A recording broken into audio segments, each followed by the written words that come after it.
तो बच्चों, आज मैं तुम्हें एक ऐसी कहानी सुनाने वाला हूं जो एक जादुई दुनिया में घटी थी। एक ऐसी दुनिया जहां परियां अपने सपनों के सहारे उड़ती थीं। एक छोटी सी जादुई दुनिया थी जहां आसमान में तैरते हुए द्वीप थे और छोटी छोटी परियां खुशी से उड़ती रहती थीं। हर परी के पास एक सपना होता था और वही सपना उन्हें उड़ने की ताकत देता था। उन्हीं परियों में एक थी मीरा, एक प्यारी सी छोटी परी, पर वो थोड़ी अलग थी। एक दिन कुछ अजीब हुआ। मीरा ने देखा उसका सपना गायब हो मेरा चुका। सपना कहाँ गया? अब मैं कैसे उड़ूंगी? देखो इसे, बिना सपने के कैसे उड़ पाएगी? शायद ये कभी असली परी बन ही नहीं पाएगी। अब बिना सपने के कोई परी उड़ नहीं सकती थी। मीरा उदास हो गई और धीरे धीरे उसने खुद पर भरोसा करना भी छोड़ दिया। पर एक रात जब सब सो रहे थे, मीरा ने आसमान की तरफ देखा और उसने ठान लिया कि वो अपना सपना ढूंढ कर लाए। और वो अकेली ही निकल पड़ी सपनों के जंगल की तरफ।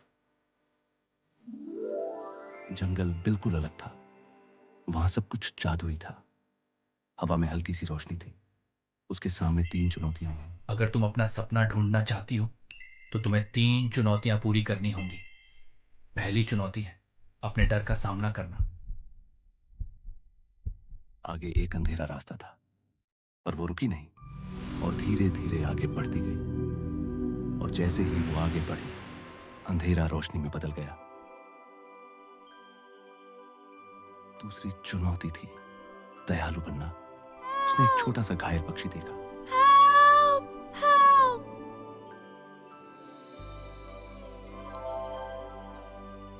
और बिना सोचे उसकी मदद की।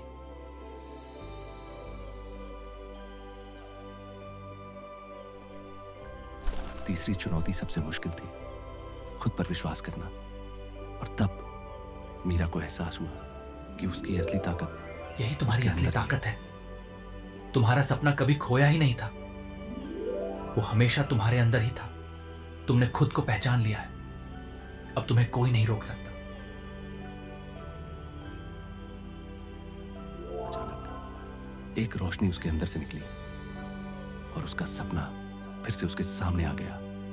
उसने महसूस किया कि सपने कभी खोते नहीं और धीरे धीरे वो आसमान में उड़ने लगी।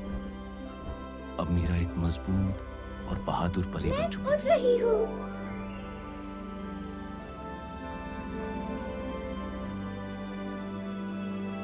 तो बच्चों, सबसे बड़ी ताकत हमारे अंदर होती है।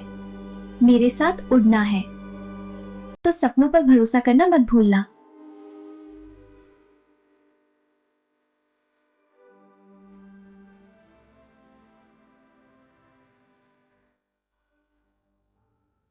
तो बच्चों, याद रखना, असली ताकत हमेशा हमारे अंदर होती है। बस खुद पर भरोसा रखना और अपने सपनों के साथ आगे बढ़ते रहना। अगर तुम्हें यह कहानी पसंद आई हो तो वीडियो को लाइक करो और ऐसे ही जादुई कहानियों के लिए चैनल को सब्सक्राइब करना मत भूलना। और अपने दोस्तों के साथ इसे जरूर शेयर करना। और हाँ, अगली कहानी कैसी हो नीचे कमेंट करके जरूर बताना। फिर मिलेंगे एक नई कहानी के साथ।